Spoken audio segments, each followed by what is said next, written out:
feliz inicio de semana y bienvenidos a Salud para Todo. Como siempre es un placer acompañarlos durante toda la tarde y por supuesto tocar un tema de importancia para todos ustedes. Es por eso que quiero invitarlos a que ustedes tengan la oportunidad de participar en nuestro programa comunicándose a través de nuestras redes sociales como @teleamiga.tv y también a través de nuestra línea telefónica 287-8355 o nuestra línea nacional gratuita 018-115-116. Hoy vamos a estar hablando de un tema muy interesante y de hecho un tema muy importante y delicado, y es acerca de las adicciones. En este caso vamos a hablar de las drogas en especial. Para eso tenemos una especialista que nos va a estar ayudando, aconsejando, despejando cualquier inquietud. Pero antes de presentarles a nuestra invitada, vamos a conocer un poquito más acerca de este tema.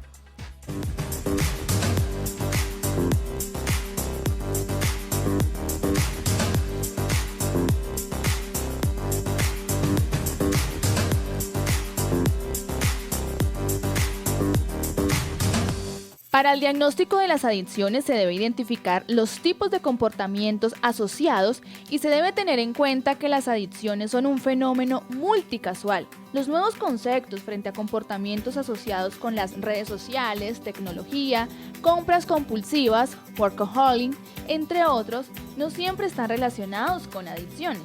Según la Organización Mundial de la Salud, podemos llamar adicción a una enfermedad física y psicoemocional que crea una dependencia o una necesidad hacia una sustancia, actividad o relación.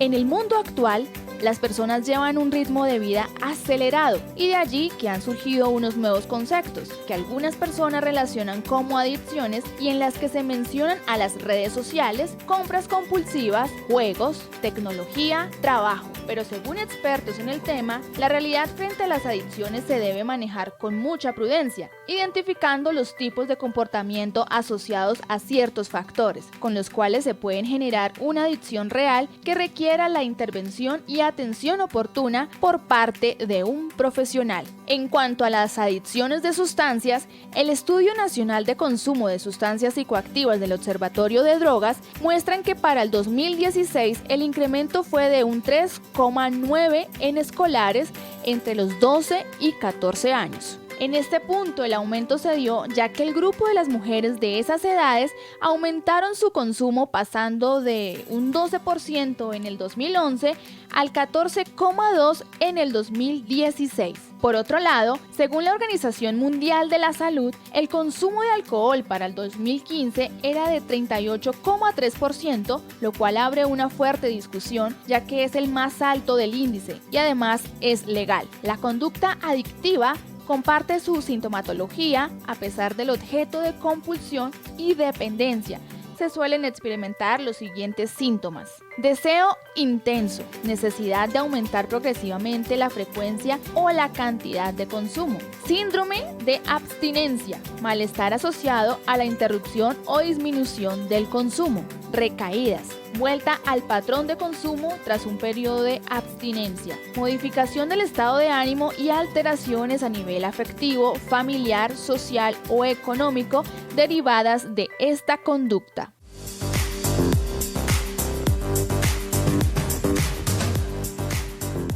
Está claro que con esta información nosotros podemos con el tiempo ir desarrollando cierto tipo de adicciones. Hoy vamos a hablar de una muy delicada que es la adicción a las drogas. Es por eso que nuestra especialista nos va a ayudar un poco con esta información que necesitamos. Así que si usted es padre o usted está pasando por esta situación y quiere recibir algún consejo, escuchar o preguntarle a nuestra invitada alguna inquietud acerca de esta situación que está viviendo, lo invitamos a que participe a través de las redes sociales como @teleamiga.tv y también a través de nuestras líneas telefónicas. Nosotros vamos a una pausa y ya volvemos con más de Salud para Todo.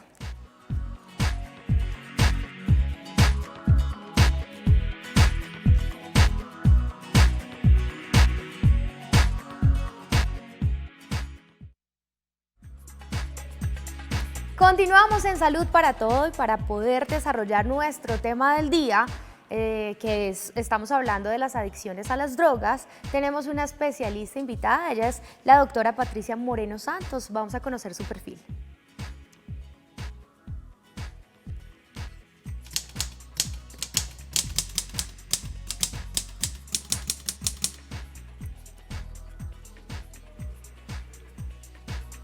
Bueno, está clarísimo. Doctora, bienvenida a nuestro programa, Salud para Todo. Y quiero complementar este perfil porque de verdad tienes una hoja de vida increíble y pues la verdad es importante que las personas tengan la oportunidad de conocer un poquito pues la cantidad de asesoría que podrían recibir en esta tarde. Estamos hablando con la doctora Patricia Moreno Santos. Ella tiene una maestría en prevención de tratamiento de las conductas adictivas de la Universidad de Valencia en España. También es autora del libro Jóvenes sin drogas, padres con reglas, guía para padres, docentes y orientadores en la prevención de la drogadicción. Por eso decía que de esta manera podemos recibir muchísimos consejos. Psicóloga egresada de la Conrad Loren Fundación Universitaria y directora de la Fundación Americana de Adicciones. Bienvenida a nuestro programa, qué gusto tenerte hoy. Muchas gracias para todos los padres, bienvenidos para trabajar hoy fuertemente con nosotros. Así tiene que ser y me gusta mucho este tema porque de verdad que es una problemática que se está viendo más fuerte en los jóvenes, pero creo que todas las personas tienen que ver con esto. Si hablamos de las adicciones a las drogas, ¿cómo está el consumo en nuestro país y en el mundo en general? Bueno, desafortunadamente las cifras, sí. Nos dicen que son muy malas noticias. El consumo mundial nos arrojan apenas, la semana pasada salió el último informe de las Naciones Unidas donde decía que 25 millones de personas consumen drogas. De estas, 30.000 personas tienen una adicción o un abuso dependiente a una sustancia. Desafortunadamente en Colombia pues las cosas no tienen un mejor panorama y también es muy preocupante la situación. Nosotros estamos en el ranking del primer lugar para consumo de alcohol en menores de edad, punteando de igual manera como Argentina. Estamos en el mismo lugar que Argentina, pero démonos cuenta que estamos hablando de menores de edad y estamos en el número 1. Entonces, ¿cómo es la situación de preocupante que tenemos? Es grave. Es grave. Los riesgos son muy altos y de hecho me preguntaba precisamente lo siguiente: en diferentes países se les da cierto manejo, en algunos lugares donde ya tienen como la autorización para aportar cierto porcentaje. Sí. Todo tiene como un gobierno diferente. Si hablamos de nuestro país, ¿hay alguna intervención de aquellos representantes? O sea, ¿se está teniendo en cuenta esta situación de pronto como para hacer algo? Bueno, te puedo decir que sí, pero no. ¿Qué pasa? Si nosotros miramos los planes de gobierno de nuestros gobernantes, sí, en todos los planes de gobierno sale intervención en adicciones, pero desafortunadamente lo que se entiende en intervención o apoyo en adicciones es un centro de internamiento. Donde estamos trabajando ya de una vez la enfermedad, interviniendo la enfermedad y no previniéndola. Tan es así que el 95% de los recursos para atacar esta problemática van dirigidos a la oferta de la droga, ¿no? Y solo el 5% lo están dejando para la mitigación o la prevención de la demanda, lo cual significa, esto de pronto una forma más práctica, es que le están metiendo todos los recursos a combatir los cultivos, las grandes mafias, los narcotraficantes, el menudeo, pero la prevención, ¿dónde queda? ¿Cierto? Yo entiendo que los gobernantes tienen que mirar cifras, pero para que miremos cifras debemos empezar con la prevención temprana, prevención desde la casa, entrenando a los padres, entrenando a los jóvenes. Entonces, desafortunadamente, y de hecho hay un decreto, hay una ley, la ley 1566, sí, en su artículo 2 y su artículo 6, donde dice que los entes territoriales tienen la obligatoriedad de destinar recursos dependiendo de muchos factores territoriales para poder hacer programas de intervención. Y si me preguntas si eso pasa, es muy complejo porque hacen una capacitación, un taller y ya con eso quedamos, mire, esto fue lo que hicimos. Y no un entrenamiento paulatino de lo que debe de ser la salud mental y habilidades para la vida para los chicos y los padres de familia que en últimas no saben qué hacer. Entonces, es muy preocupante porque está en el papel, pero ¿cuánto en sí le estamos haciendo? ¿Cómo debería ser? 50-50, 50 para la oferta y 50 para la demanda, es decir, prevención y también mitigación. De acuerdo, Doc, y acabas de decir algo muy importante y es precisamente la falta de información, porque muchas personas buscan ayuda o buscan esta orientación cuando el joven o la persona ya está de cabeza, sí, ahogado en la situación, en este caso en las drogas, y no buscan ayuda de pronto antes, es decir, mi hijo puede estar relacionado con este tipo de personas en la universidad, en el colegio, porque es que hablamos también a temprana edad. Si mencionamos en estos momentos el colegio, ¿cuál es la edad promedio donde empiezan el inicio, pues, de las drogas? Fue redundante, el inicio de las drogas. Sí. Bueno, en un tiempo, 2 años atrás, 3 años, estábamos hablando que la edad promedio era 14, 17 años, ¿no? Hoy en día las cifras nos indican que estamos hablando de niños de 10 años. De hecho menor, de 9 años. Entonces, la pregunta es, ¿cómo estamos en salud mental puntualmente? Porque nuestros niños cada vez en edades más tempranas están entrando a consumir sustancias psicoactivas.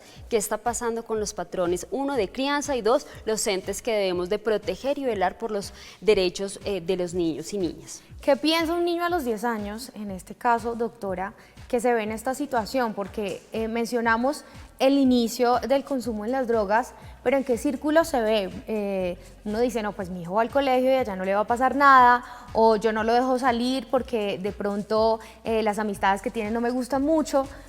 ¿Qué debe pensar un padre en estos momentos para decir cómo prevengo a mi hijo o cómo lo protejo de pronto de no caer en esta situación?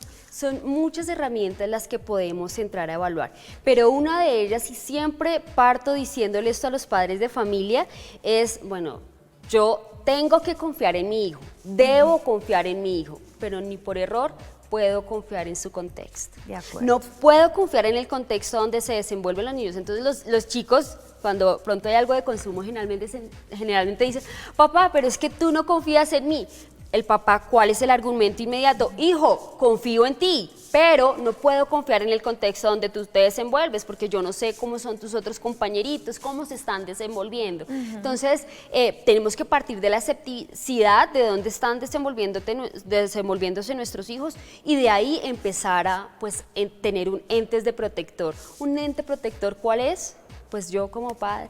Total. ¿Cierto? Ajá. ¿Cómo puedo hacerlo? Por medio del modelo de conducta. Miren, padres, se los digo de verdad con mucho respeto y mucho cariño, un joven nunca va a escuchar o va a hacer lo que tú le digas. Un joven lo que va a hacer es replicar la conducta que tú le das. Tu ejemplo es vital para prevenir el consumo de drogas. Entonces ahí es donde nos tenemos que preocupar y preguntar como padres, bueno, ¿cómo está el ejemplo en casa? ¿Cómo están los valores arraigados en casa, la afectividad? De acuerdo, totalmente de acuerdo. Tenemos una llamada, doctora. Hola, hola, ¿quién tenemos en la línea? Con Daniela. Daniela, ¿cómo estás? Bien, gracias. Muy bien, Daniela, te voy a dejar con la doctora Patricia, si quieres preguntarle algo acerca de este tema tan importante que es la adicción a las drogas. Doctora, es que tenía una pregunta. Mi hermano tiene 18 años y él normalmente trasnocha mucho. Dime, repíteme, perdón. Él normalmente trasnocha mucho. Trasnocha mucho. Y se acuesta tipo 1 de la mañana, pero a las 6 ya está parado otra vez. ¿Esto sería síntoma de algún tipo de adicción? ¿Tendría que preocuparme?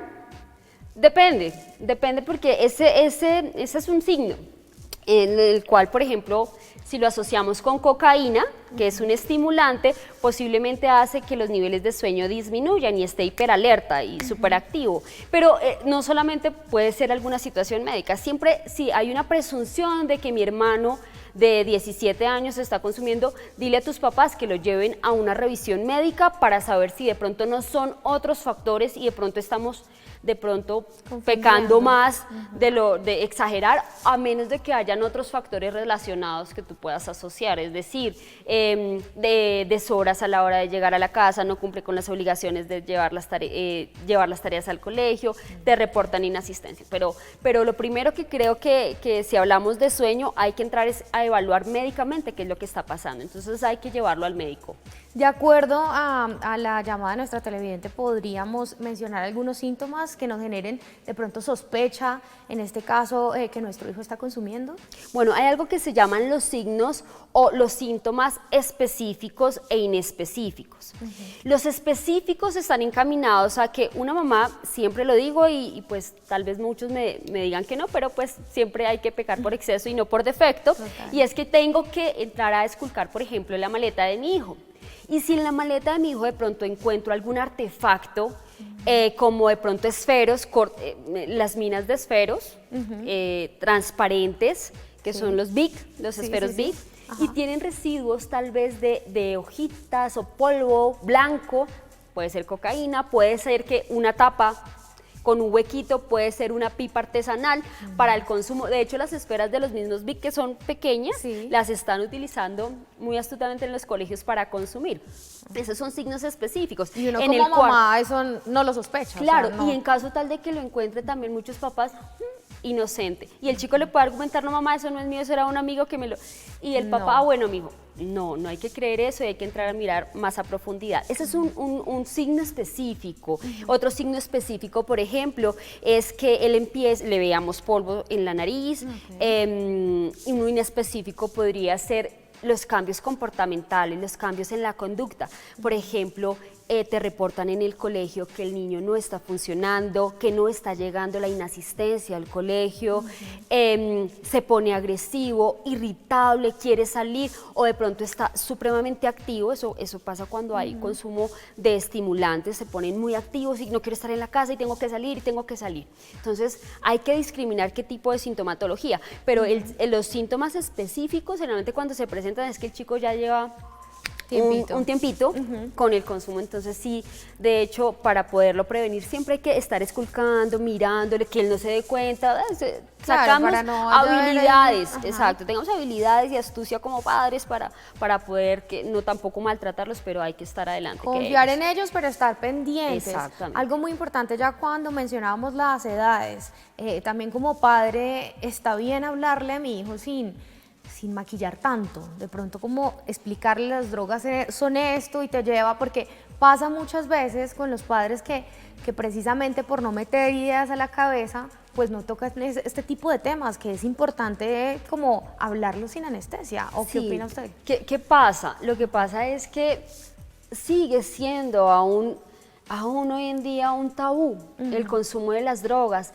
y los papás, y de verdad me pongo en los zapatos de los padres. Mira, yo llevo casi 10 años, un poco más de experiencia en trabajar con adolescentes y adicciones, y las situaciones emocionales en las que se ven enfrentados los padres de familia de no saber qué hacer con su hijo que consume drogas es súper complicado. Entonces, si yo como padre, indistintamente de que yo sepa o no abordar el problema, pues tengo que hacerlo. No me tiene que dar ese miedo, porque cuando los embarazos igual ocurre. Total. Yo no hablo con mi hijo, no lo prevengo. Si yo no sé, pues yo caigo en las cosas. Yo tengo que saber, yo tengo que informarme. Entonces, por ejemplo, hablando de los pueblos, las personas que no son muy escolarizadas, se ven enfrentadas a unas situaciones que no saben qué hacer, siempre les aconsejo y les digo, venga papá, usted lo que tiene que hacer es, si usted no sabe manejar un computador, vaya al internet, dígale a la niña que le imprima 3 cosas de la marihuana, usted se lo lleva, eso no se le van 1.000 pesos, se lo lleva para su casa y pone a su hijo a leer. Hijo, ¿tú qué piensas de esto? Y están empezando uno a tener más empatía, ¿cierto? Claro. Porque no le estás marcando, ojo, no me consuma, usted no puede consumir, no. Es la manera. Exacto, estoy educando, lo que llamo yo, hay que educar, no solamente en educación cognitiva, matemáticas, inglés, español, sino en adicciones, en habilidades para la vida que le hacen falta a nuestros chicos. De acuerdo. Si hablamos ahora del porcentaje entre mujeres y hombres, a veces encontramos que los hombres tienden a consumir un poco más. ¿Es real y por qué se da esto, doctora? Pues imagínate que actualmente las cifras están muy paralelas. En el 2017 hablábamos de un porcentaje de casi el 40% superior en hombres, pero no, hoy en día estamos en un 71 punto algo al 80%. Es decir, estamos en un umbral del menos del 10% en el que estamos con igualdad. Ahora, se presume que para el próximo año estamos 50-50. Entonces, es muy preocupante, sobre todo en las niñas escolares, se está presentando mayor el consumo de drogas, dado que pues las oportunidades, lo que reportan ellas, dado el programa, efectivamente es que se sienten más vulnerables en los pueblos, ¿no? Y por eso el consumo posiblemente en los pueblos puede aumentar en niñas. Hablamos de los pueblos y de ciertos lugares donde de pronto el tema no lo ven tan grave por falta de información. Acá mencionábamos algunos casos como el papá que no sabe manejar la internet, entonces Sí, de qué sí. manera puede solucionarlo. Socialmente las personas cómo perciben cuando se habla de drogas, o sea, en este caso cómo asumen de verdad la situación de la droga. Lo que pasa es que nosotros tenemos un problema súper complejo, ¿sabes? Que es la naturalización. Nosotros socialmente, dado el consumo de alcohol, las bebidas legales como el alcohol y el tabaco, pues podemos naturalizar de una manera muy sencilla que mi hijo se vaya a su fiesta de grado, que vaya a una fiesta de 15 y le tome ofrezcan algo. un traguito, un vino, ¿cierto? Y eso decimos, por eso es que es un traguito. Por ejemplo, en las reuniones familiares siempre hay alcohol, o sea, eso es algo que hace parte. Y al niño, pero si está con la familia, ¿qué pasa? Si está con nosotros, está seguro. Entonces, Ese tipo de información que queda en la claro, cabecita de los niños. y yo les digo a los papás, claro, hoy está contigo, pero el día de mañana va a estar con esos amigos, no va a querer estar contigo y consumiendo qué tipo de drogas. Ahora, hablemos que el problema de verdad de ¿cierto? De no reconocer que el alcohol está dentro de las 5 drogas y el tabaco dentro de las 5 drogas más problemáticas para la salud del propio individuo. O sea, son de las que, por ejemplo, la cirrosis que produce el alcohol, Claro. y que digamos, esas cifras no son tan evidentes, pero de verdad en Colombia, si yo como profesional pudiera ayudar a un padre a concientizarse de que el alcohol es un problema, mire, partamos de la ley. La ley dice que un joven de 18 años no debe de consumir. Y nosotros tal vez en las casas sin saberlo lo rompemos porque es que como está conmigo, Exacto. rompemos la regla, partimos de ahí, entonces ahí está el problema. Como padre tengo que proteger a mi hijo y mientras está en mi casa, hasta por lo menos sus 18 años no le permito el consumo de ninguna, esté con papá, esté contigo, esté conmigo, con quien sea. O es que está muy pequeño, o sea, tenemos que ser conscientes del tipo de mensajes que le estamos, Exactamente. como en este caso, insertando en la cabecita de nuestros hijos, porque cualquier palabra mal usada se puede interpretar de otra forma, o sea, porque estoy en mi casa, entonces sí lo puedo hacer, Claro, o claro. porque estoy acompañada de un adulto, entonces hay que saber qué tipo de información estamos manejando. Hay algo, doctora, con el tema de las drogas, Sí. y es que se empieza, como bien lo decías, en una fiesta con una cerveza, luego con un aguardiente, algo más fuerte, y va hasta el consumo. Igualmente el consumo va en categorías, Progresivo. ¿no? Es progresivo. ¿De qué manera los papás pueden intervenir en este caso? Que uno dice como, ¿puedo ayudar a mi hijo en este momento? O cómo, si una persona está en esa situación, cómo parar de pronto y decir, quiero salir de esta situación. Bueno, lo primero que yo siempre le recomiendo a un padre de familia es, bueno, primero cálmese, papá, tranquilícese, acepte la situación real, porque aquí es donde los papás pecan grandísimo, grandísimo. El error que cometen es que inmediatamente saben o son reportados en los colegios, llegan a arremeter en contra del chico.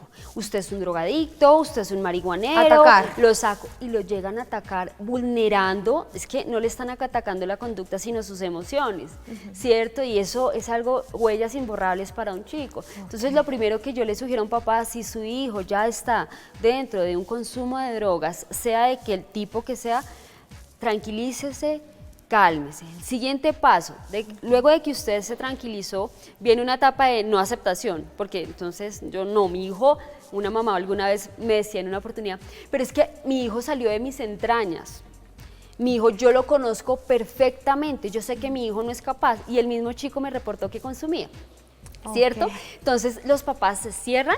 Y eso tiene que ver también con los niveles de escolaridad, porque, por ejemplo, otra de las estrategias para poder ayudar a mi hijo es que yo tengo que saber cómo está mi rol como padre. Entonces, por un lado, las personas de estratos bajos posiblemente son demasiado autoritarios, rígidos, muy rígidos con sus hijos. Y los padres de estratos altos pueden ser permisivos. Entonces, ¿qué tengo que hacer? Me calmo, ¿cierto? Tengo que empezar a decir, bueno, ¿cuál fue mi error como padre? Y entonces lo digo con mucha delicadeza porque de pronto todo el error es mío, yo lo malcrié, no, sino evaluándome con asertividad, decir, bueno, tengo que evaluar qué tipo de estilo de crianza le di a mi hijo, permisivo, autoritario, democrático o negligente. Y partiendo de eso, ahí les doy los 4 estilos de crianza. Entra a internet, evalúe cuáles son esos estilos de crianza y le aseguro que usted va a encontrar muchas respuestas y ahí salen las consecuencias. Buenísimo. De hecho, en el manual, Que aquí está, que de hecho lo quería mencionar, pero ya vamos a hablar bien del tema, porque digamos que conclusión que me queda de esta parte de la información es que aparte de educar a nuestros hijos, también nosotros como padres tenemos que educarnos. Es muy importante saber de qué manera asumo y qué posición estoy yo como padre para poder hablarle, en este caso, a mi hijo. La doctora nos trae un programa que está desarrollando, que es programa Jóvenes sin Drogas, Padres con Reglas, que vamos a hablar en un ratico. Por el momento yo los invito a que sigan participando de este tema a través de las redes sociales como @teleamigatv y también a través de nuestras líneas telefónicas. En un ratico volvemos para desarrollar este tema aquí en Salud para Todo.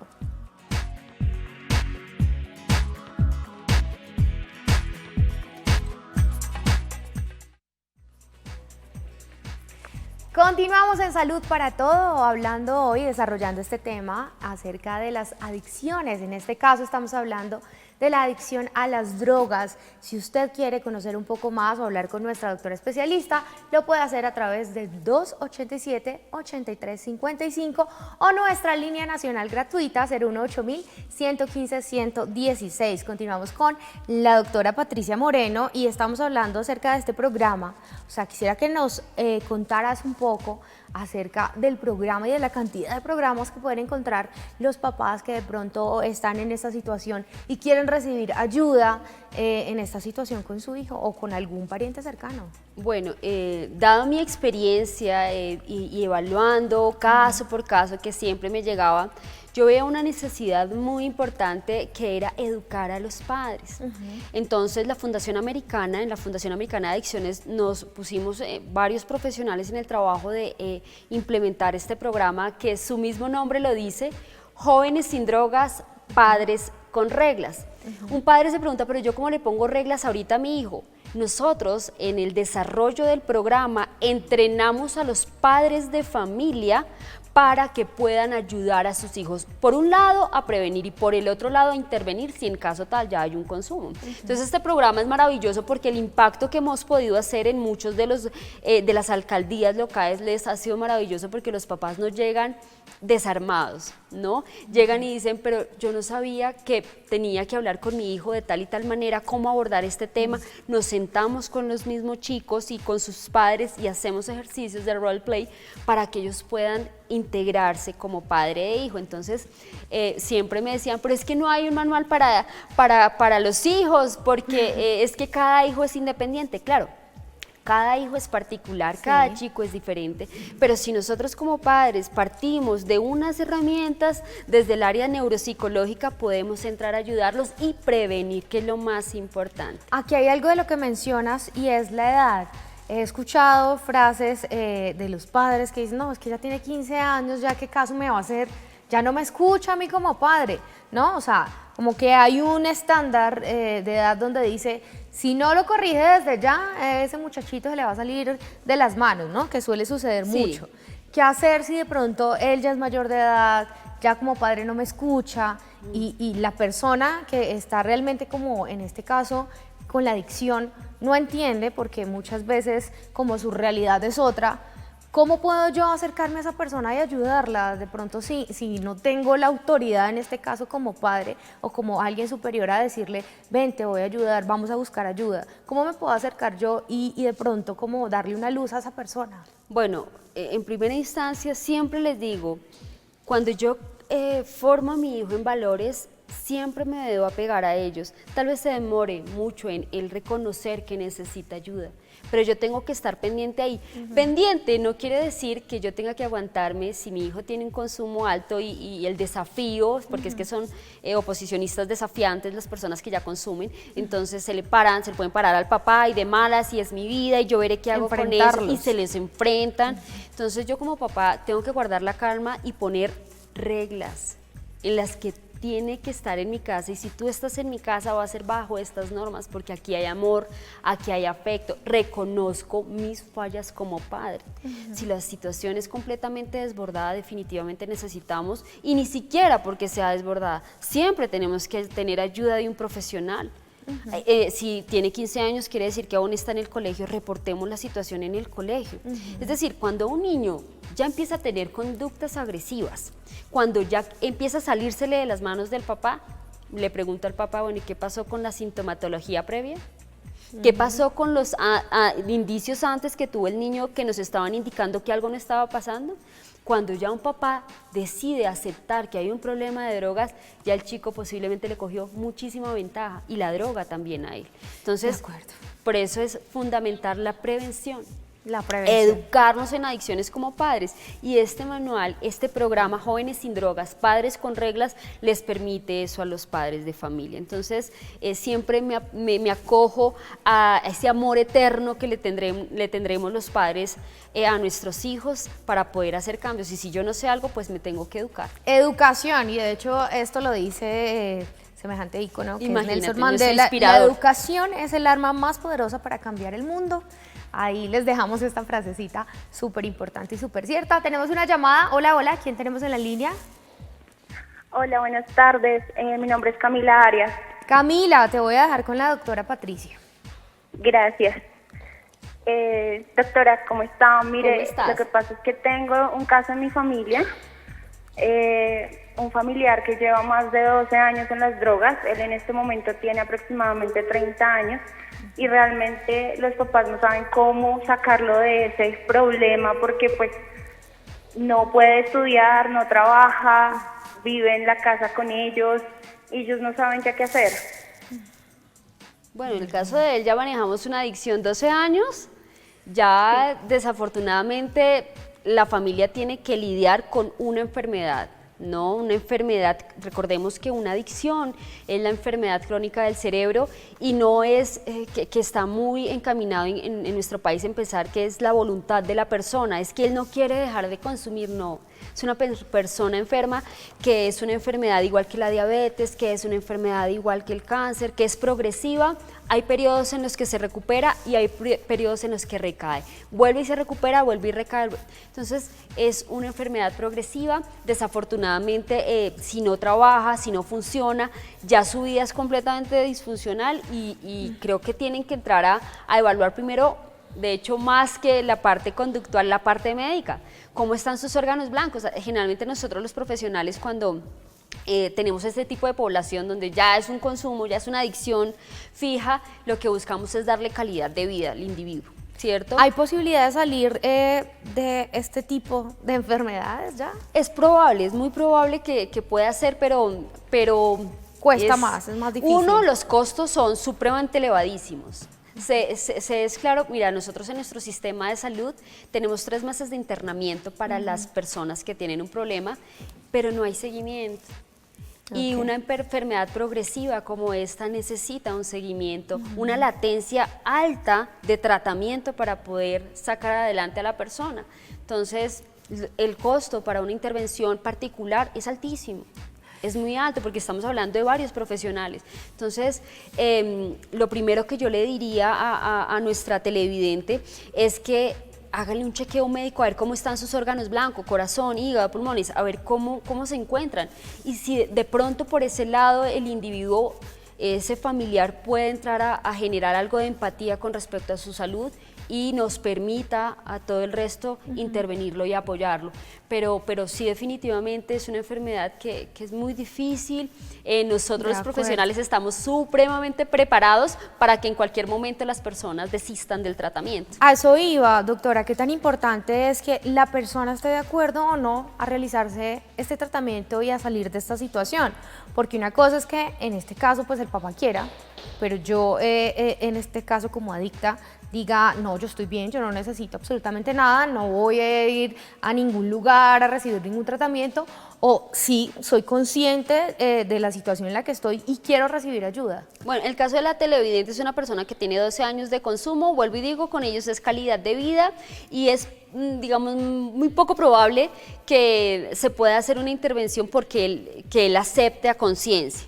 ¿Qué pasa con nuestros jóvenes? En nuestros jóvenes no podemos decir que ellos tienen una adicción como tal. Para que se pueda adquirir esta enfermedad, el consumo debe ser progresivo. Y también quiero de pronto tranquilizar a los papás que no porque mi hijo consuma quiere decir que ya es un adicto. No, a menos de que haya una proclividad genética a nivel familiar que sea un indicador para que mi hijo consuma. ¿Cómo es esto? Por ejemplo, si su esposo o señora consume, si el abuelo del niño consume, posiblemente hay una carga genética, la proclividad genética que llamamos, para que ese niño cuando consuma pueda desarrollar una adicción, pero muchos chicos sí lo hacen de una manera recreativa, pasa un periodo de tiempo, esperemos que no sea superior a 2 años, y lo dejan, y todo eso depende de los niveles atencionales que tenga de los papás.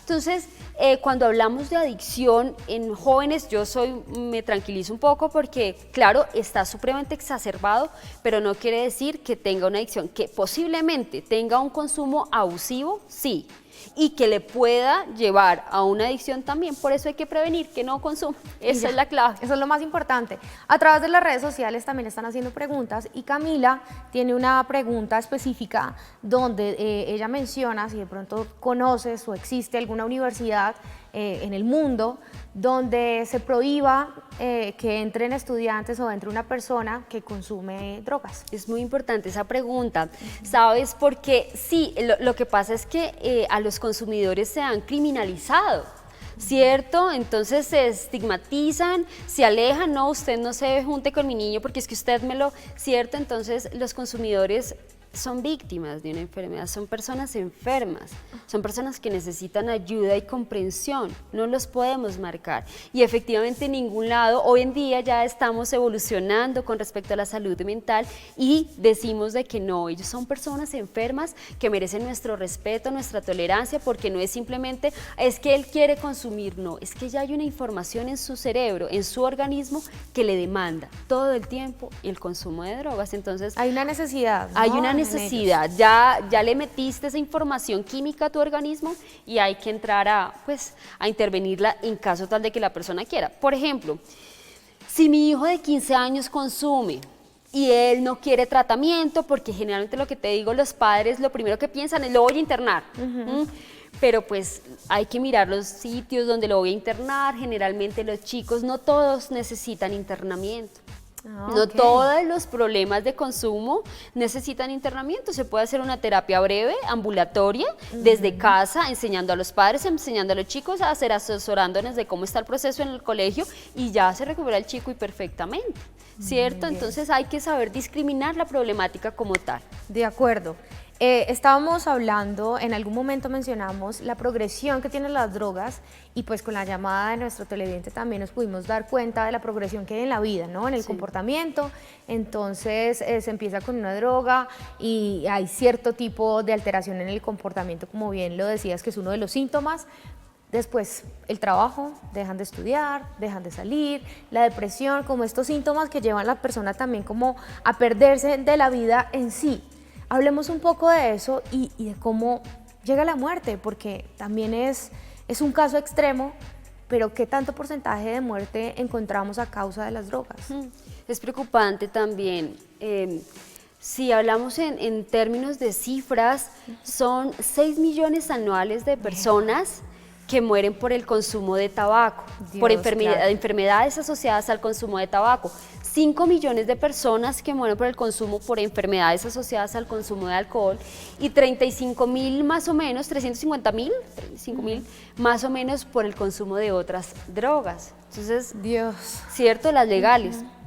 las drogas legales, ¿cuántas muertes estamos teniendo anualmente? El problema es de verdad grandísimo. Por eso digo que nosotros debemos concientizarnos, analizar a profundidad, porque de verdad nos han metido en los medios, en todo, que las drogas, hay una publicidad de una cerveza acá en Colombia que me parece terrible, donde seamos amigos.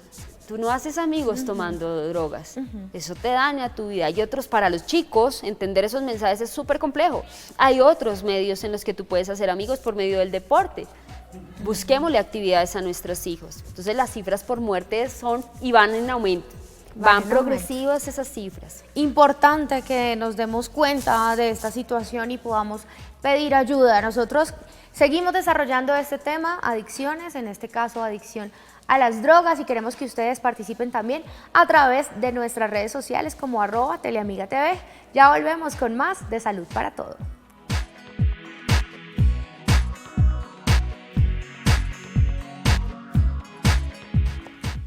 Continuamos con más de Salud para Todo, hablando de este tema, que la verdad surgen muchas inquietudes de acuerdo a la situación que uno está viviendo.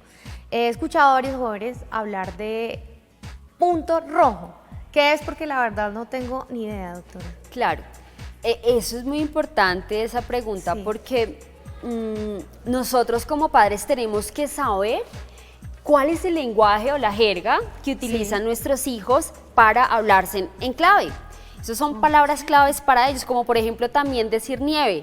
Nieve, estamos hablando de cocaína. Punto rojo, estamos hablando de un tipo de marihuana que se llama creepy, ¿cierto? Entonces vamos a entrar a desglosar un poquito más este tema. Los códigos entre los jóvenes. Los códigos entre ellos. Ajá. Entonces, cuando hablamos de punto rojo, blueberry, mora azul, bueno, varios más, están hablando de marihuana. Entonces, usted tiene que saber, papá, que existen 3 tipos de marihuana, por lo menos lo que venden acá. Una es la cafuche o cafucha, 2 es el corinto y 3 es el creepy. La cafuche es la droga que está recién, hagamos de cuenta que usted coge una matica, mamá, la arranca y está con la tierra, está pisoteada, está orinada, mejor dicho, es lo peorcito que hay, la recién arrancada. Está el corinto, de hecho, está muy del lado de donde por eso se le puso ese nombre, el corinto Cauca, Magdalena, también está sembrada por allá, y ya es de pronto un poquito más elaborada, que es la deshojan, sacan las hojitas y ponen el resto, no, está clasificada. Diferentes procesos. Exacto. Y el creepy, que ya es la elaborada en invernadero, es decir, si la marihuana dura 6 meses en su cultivación de forma natural, de 6 a 7 meses, esa dura 4 meses más o menos, para que sea más rápido su cultivo y la puedan vender, lo cual hace que, por ejemplo, el corinto tiene una concentración, generalmente, estoy hablando muy por los bordes, tiene una concentración de 1.5 de concentración de THC, tetrahidrocannabinol, mientras que la que es cultivada, el creepy, en invernadero, con luces de alta intensidad, puede llegar a tener hasta un 25% de concentración de tetrahidrocannabinol. Entonces, es súper complejo la cantidad, ya definitivamente sí podríamos estar hablando de una adicción a la marihuana, que todos dicen que no, pero todo depende de la concentración de THC que tenga la sustancia. Entonces, cuando hablan de punto rojo, cuando se hablan de esas claves, esas palabras, y que usted no entienda, papá, usted no tiene que saberlas porque no están escritas. Todo el tiempo hablan con códigos nuevos, pero si usted ve que hay una palabra que no le funciona y que le vio el WhatsApp y vio que esa palabra, ¿cuál es? Pregunte, indague. A chicos del colegio, váyase al colegio de su hijo, ven qué significa esto, hasta que dé, porque algo ahí hay en ese lenguaje. De acuerdo, en este caso que hablamos de los papás y ese lenguaje que utilizan los jóvenes, ¿cuál es el rol que debe tener un papá frente a esta situación de drogas? Bueno, son muchos los roles, pero el rol principal definitivamente tiene que ser como el modelador de conducta. O sea, yo tengo que ser el modelo de conducta donde, vuelvo y digo, yo no tengo que decirle a mi hijo qué hacer, yo le tengo que, con mi ejemplo, mostrar a mi hijo qué hacer. Total. Eso es lo que tengo que hacer como padre. Muy bien, estamos hablando de estas situaciones que la verdad uno como padre necesita información sí o sí en cualquier momento de la edad, y aquí mencionabas algo acerca de la cantidad de porcentaje que tiene esta categoría de marihuana. Una persona que está consumiendo y pues pasan muchas situaciones que dicen, "No, yo no soy adicto, yo consumo de vez en cuando, en una fiesta, si estoy con tal y tal amigo, pero yo no soy consumidor". ¿Cómo podemos identificar esto? O sea, la persona es o no es adicta a esta marihuana inconscientemente o a cierto tipo de droga, porque puede pasar, o sea, hay una línea muy delgada entre quedarse y de pronto probar y ya nunca más saber de eso, las personas que de pronto no son tan frecuentes. Bueno, ahí está el uso experimental, el abuso y la adicción. Cuando hablamos de adicción hay algo que se llama el síndrome o síntoma del craving, es la necesidad vehemente que necesita la persona por el consumo. Esa necesidad vehemente viene asociada con necesidad fisiológica y necesidad psicológica, es decir, yo empiezo a tener una necesidad fisiológica, es decir, me da sudoración, temblores, angustia, me desespero, entonces necesito salir, necesito estar, eso vendría a ser el craving, una necesidad. Cuando ya la persona empieza a tener esa sintomatología, empezamos a hablar de adicción, ¿cierto? Una necesidad vehemente, incontrolable por consumir, donde está muy asociado, condicionado a pensamientos automáticos. Entonces los pensamientos automáticos son, yo necesito, voy a estructurar, que voy a ir condicionados, voy a ir a la tienda de la esquina porque ese tipo es el que vende y luego si no está voy al parque porque en el parque encuentro tal droga y empieza a hacer una asociación entre la necesidad fisiológica, la manifestación fisiológica y la necesidad psicológica, todo en pro del consumo de drogas. Ahí es cuando hablamos de adicción. El abuso es cuando posiblemente ya hay conductas inadecuadas, como por ejemplo no estudian, tienen inasistencias al colegio, no Empiezan entregan a las abandonar tareas, sus actividades. exacto, ahí van como paulatinamente subiendo. Ahí, de hecho, antes es donde los papás tienen que pellizcarse y ponerse en función de eso. Y el uso es cuando una persona dice, no, pues hoy me voy a ir a una fiesta, voy a pasarla rico y ya, hasta ahí. Eso hablamos de una copa, 2 copas, pues tampoco fue que tuvo una laguna mental y eso fue uso, no. Sí, de acuerdo. Ahí estamos hablando de eso. O sea, ahí queda claro que no solamente es que alguien de afuera como haga caer en cuenta a la persona, sino uno como consumidor claro. analizar su comportamiento y su situación para decir, oiga, ya estoy pasando límites en Tener esta situación. conductas de autoevaluación, yo tengo que ser crítico y eso es lo que pasa, eso es lo que les enseñamos a los chicos, cómo autoevaluarnos, conocer mi personalidad desde el programa, cuáles son los tipos de personalidad, qué es conductas, qué son las conductas de autocontrol, qué es solución de problemas, qué es la resiliencia. O sea, yo tengo que ser capaz de autoevaluarme y decir en qué momento estoy progresando negativamente hacia algo. Hemos mencionado aquí las posibilidades en las que los papás pueden actuar ante esta situación, de qué manera se pueden dar cuenta que su hijo está consumiendo drogas. Hay un porcentaje, digamos que diría casi igual, entre el tiempo que la persona pasa en la casa o en el colegio, que también es gran parte del tiempo. ¿Cómo hace uno, como docente, en este caso como institución, para identificar que un alumno está en esta situación y de qué manera puedo ayudarlo? Claro, entonces para identificarlo vienen a ser evidentemente los cambios comportamentales, ¿no? Entonces yo tenía un niño muy juicioso y de repente no me entrega tareas, un niño que me asistía al colegio, ¿no? De repente dejó de asistir al colegio, empezó de pronto a tener agresividad con sus compañeros y a manifestarse frente a ella. Esa puede ser los síntomas de, bueno, ¿qué pasa aquí? Nosotros siempre desde la parte educativa hablamos de la presunción, estoy presumiendo que este niño está consumiendo.